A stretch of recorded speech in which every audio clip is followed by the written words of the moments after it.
estamos esperando o soar da trombeta. Se você está esperando o soar da trombeta, diga glória a Deus. Fala comigo, vamos lá. Glória a Deus nas alturas. Aleluia. Glória a Deus. Pode se assentar em nome de Jesus. Yeshua. Jesus Cristo. A palavra Yeshua significa Jesus, o Messias. Yeshua HaMashiach, Jesus o Messias. Aleluias. Abra sua Bíblia se você puder, senão pode acompanhar pelo telão sem nenhum problema. Nós vamos ler o Salmo 51, algo muito especial nesta noite.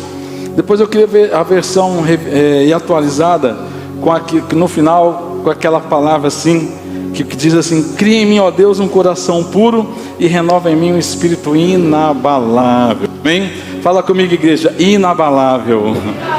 Aleluia. Inabalável é algo que é firme, né? Que é firme aqui, essa banqueta que está quase inabalável, né? Você tem que fazer muito mesmo para ela, né? E estava vendo de novo o pastor Felipe pregando agora à noite, e arrumando para cá, e ele falando que que ele tinha medo quando o avião dava muita turbulência, e esse avião, ele ficava com muito medo mesmo. E depois falou assim: rapaz, você já viu algum avião cair com turbulência? Não cai, pode cair com outro problema, mas turbulência não derruba avião. Então fala para o irmão do seu lado: turbulência não derruba avião. Quem sabe você está com pânico aí para viajar, tem medo. Turbulência não derruba avião. E é interessante quando falamos dessa parte de estarmos inabaláveis diante de Deus. O Salmo 51, né?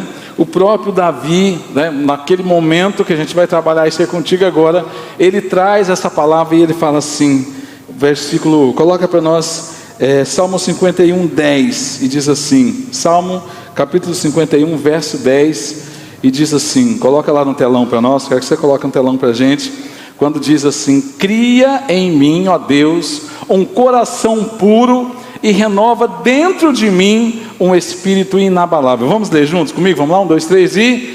cria em mim, ó Deus, um coração puro e renova dentro de mim um espírito inabalável. Amém? Esta é a palavra, esta foi um dos trechos daquela oração de Davi.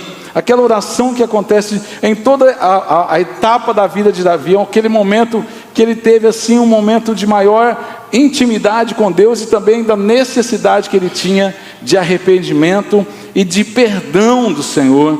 Diante daquele momento tão difícil que Davi estava passando, ele fala com muita fé: cria em mim, ó Deus, um coração puro e renova dentro de mim um espírito inabalável. Você crê nessa palavra nessa noite? Amém?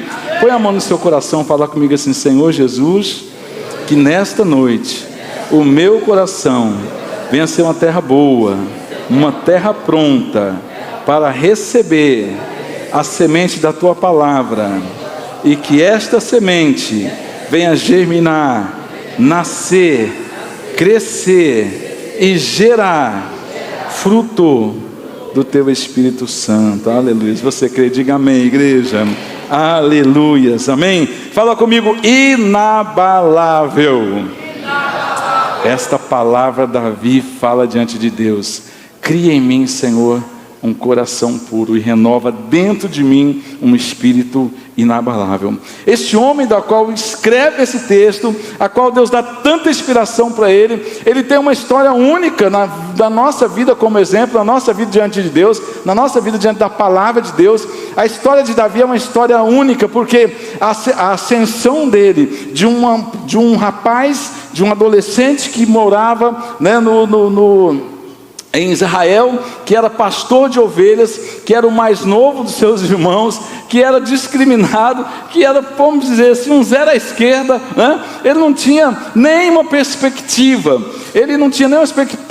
porque ele achava que ele não tinha nenhuma perspectiva, mas Deus tinha um propósito para Davi. Deus tinha um propósito sobrenatural na vida de Davi, tanto que milhares de anos passou da sua morte e Davi continua sendo lembrado. Davi continua sendo lembrado. Da história da humanidade é marcada pelo rei Davi. Os grandes heróis da Bíblia, em todo lugar Davi é citado. Quantas milhares de vezes Davi é citado por dia, seja num louvor, seja numa escola bíblica, seja em um seminário, alguém está falando de Davi. Mesmo aqueles que não creem em Jesus, vamos dizer os judeus em si, eles têm como referencial o rei Davi. Mas Davi passou por etapas, ele passou por lutas, ele passou por dificuldades, ele passou por momentos difíceis, e logo no começo ali da juventude dele, do chamado dele, Deus tinha algo especial.